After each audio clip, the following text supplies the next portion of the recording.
Welcome on in. This is episode 3 of our series with Raleigh Jenkins, who, along with his brother, is biking thousands of miles to raise money for charity. We'll get into that. Raleigh joins us again, as always, and unfortunately, we were supposed to do this last week, or even 2 weeks ago, I think, and it was right at the time of the tragic flooding that took place up in central Texas. And it's something that affected you and your brother directly. It did. I mean, talking about horrific flooding and just the results of what happened on the Guadalupe River and all through Hunt.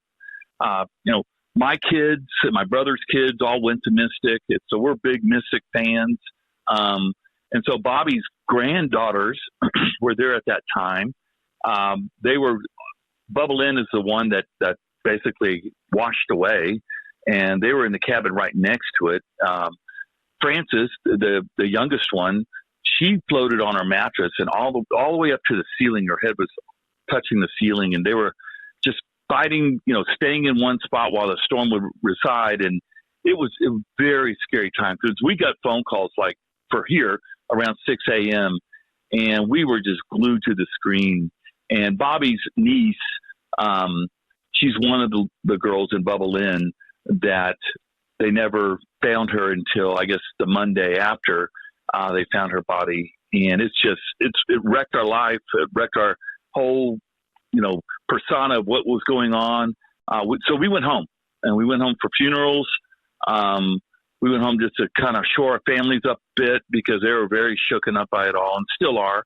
And then we started some fundraising that we can do internally with ABC to help support all the cleanup and everything that's going on in Kerrville and Hunt, Texas. So, my gosh. One of the things I admire about you is how you always try to turn things into a positive. And I didn't have kids. At least I didn't have two-legged kids. I got a four-legged child, right?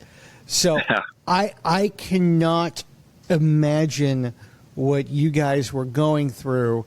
First of all, you were on like the opposite side of the country, in another country for that matter, when all this happened.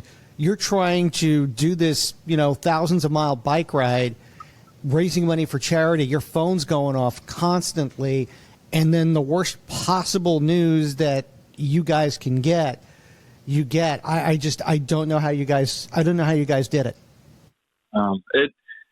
My heart goes out for all the people of Kerrville, all the parents that their children were at camp, and especially for all the parents that lost their children and the people who were lost at the camps alongside that river and the families that had their homes washed away. It's broken. I mean, that's just, never would we imagine that level of a flood. 36 feet of a rise is just beyond comprehension. And I just hope everybody comes together and they continue doing that, trying to bring Kerrville, Hunt, Texas back together again, and somehow they find peace.